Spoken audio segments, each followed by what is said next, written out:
morning. Look at that. I've often heard that it is best to start these types of talks with a joke to make you people feel comfortable and relaxed. And so I have no such plans. What I do have, though, is a clip from a live recording I made on the 20th of October, 2020. Please, viewer discretion is advised.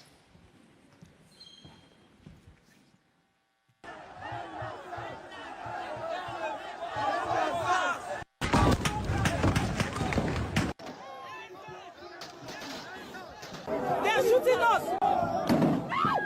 They're shot two people! Oh my goodness! What's your name? See somebody else. Everybody look at this. These are the bullets that were falling by our side that we were dodging bullets. My name is Obianuju Catherine Udeh. Don't worry, you can call me DJ Switch. I'm from Enugu State, which is in the southeast region of Nigeria. For years, young Nigerians like myself with interesting hairstyles, ripped jeans, iPhones, nice cars, have been harassed, extorted, illegally detained, tortured, raped, and killed by the Nigerian police, specifically a unit of the Nigerian police called SARS. SARS stands for Special Anti-Robbery Squad, and trust me, they truly are a special bunch. A special breed of armed robbers in uniform. A special group and gang of rapists with a badge. A special crowd of murderers with a license to carry a gun. For as long as I can remember, we begged and petitioned the Nigerian government to put an end to this corrupt unit. And to their credit, they complied, or at least it seemed like they complied. First, with the disbandment of SARS in 2016, then again in 2017, 2018, 2019. I know it's an abusive relationship. 2020, and I know we all won't be forgetting 2020 in a hurry. As the coronavirus ravaged the globe, back home in Nigeria, we were more afraid of another type of virus, SARS.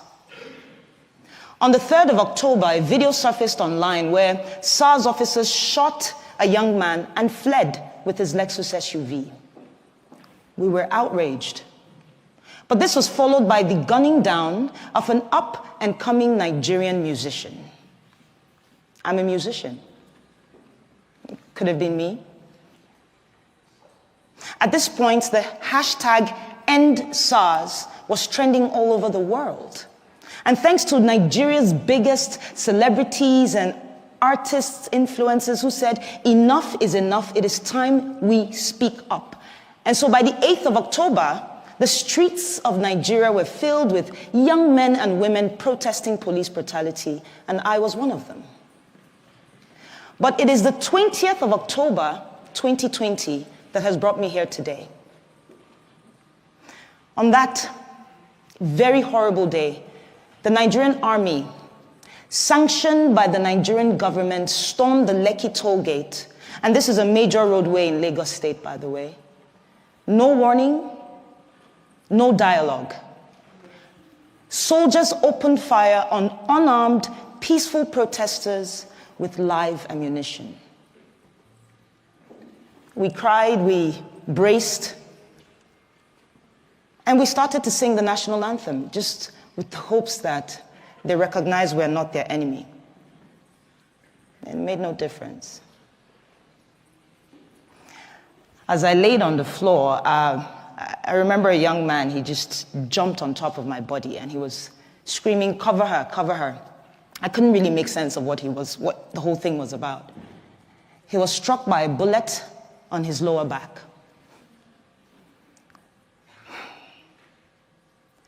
I genuinely believe he saved my life, and I don't even know who he is. I don't even know why I didn't run, to be honest. At that time, I thought it was the end. And so my instinct at the moment was show everybody what's going on. You know, you're going to die here today. And so I pulled out my phone, went to Instagram, started live broadcasting this madness. Viewers on the live helped us call ambulances, but the soldiers refused the ambulance's entry.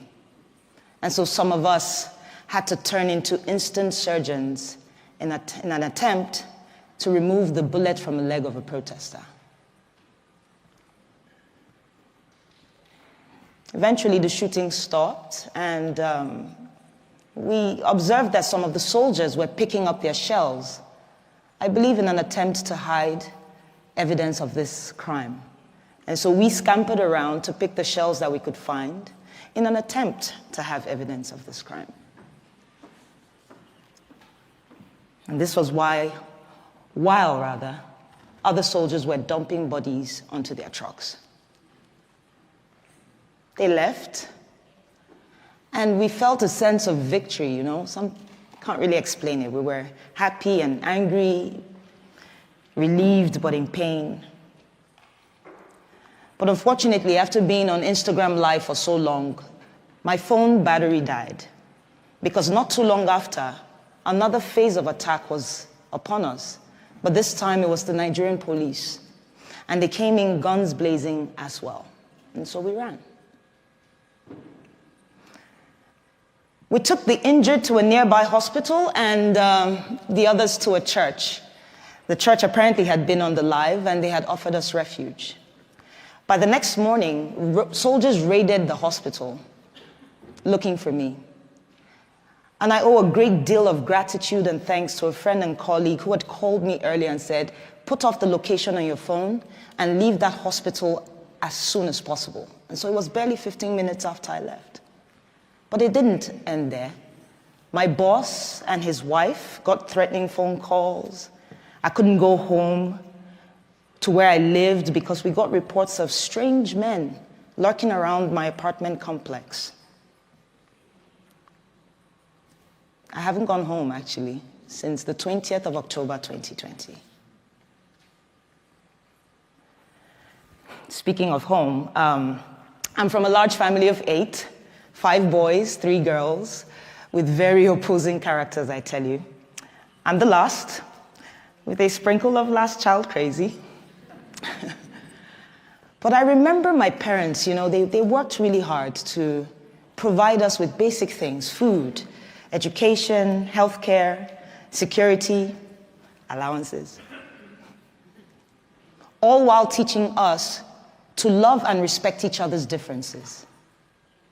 On the other hand, Nigeria is home to over 200 million brothers and sisters with different cultures and tribes and faiths and beliefs.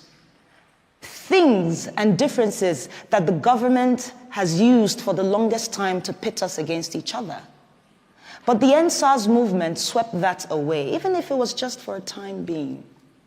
I witnessed protesters collaborating and helping each other.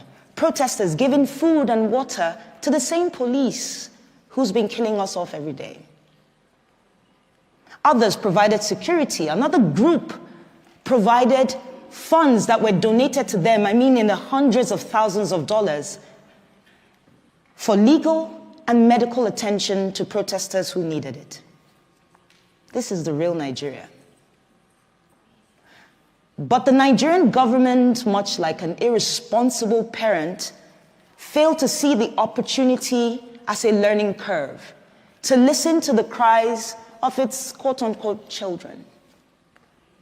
Instead, they chose to deny these events and also moved swiftly to silence us. Starting with the Nigerian Minister of Information, Lai Mohammed.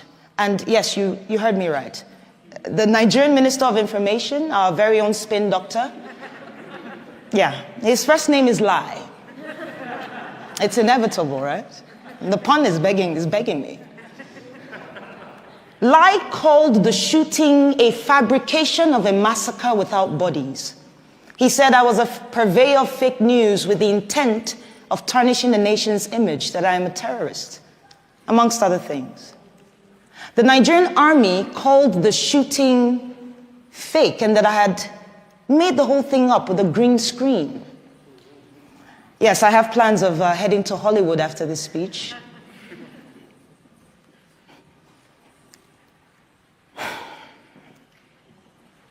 You know, 15 people died on the 20th of October, and not a single government official, police, or army personnel has been brought to book. 15, at least, all while singing the national anthem. As an artist and a DJ, I listen to music a lot, all the time. And I'm reminded of the legend, the artist, Fela Anikulapo Kuti. He was known for speaking truth to power with his art.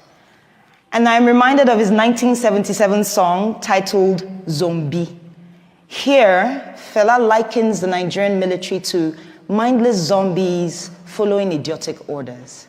It was relevant then, it is relevant today, and it most likely will be relevant tomorrow, in the future.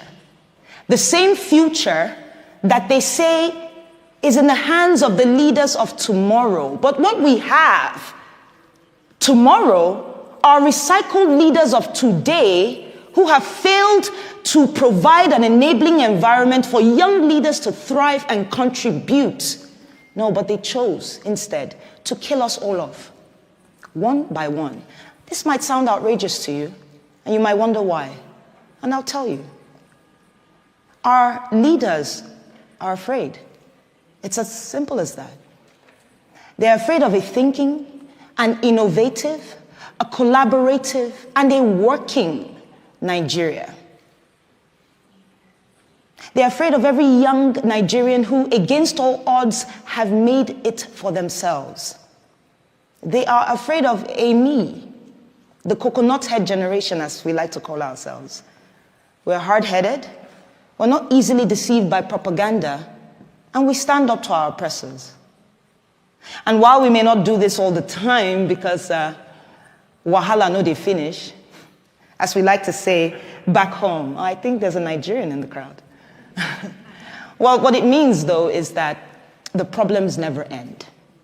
And while I understand that we have to take a break to put food on the table, to at least secure our mental health, know this.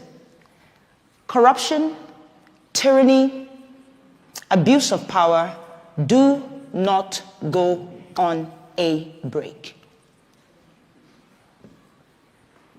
And so today I'm choosing to use my voice and my talent to push for the things that we ought to have. And I want to ask you all, these fine people, to please join me and support my vision for promoting democracy, human rights values, and equality through arts. Thank you so much for your time.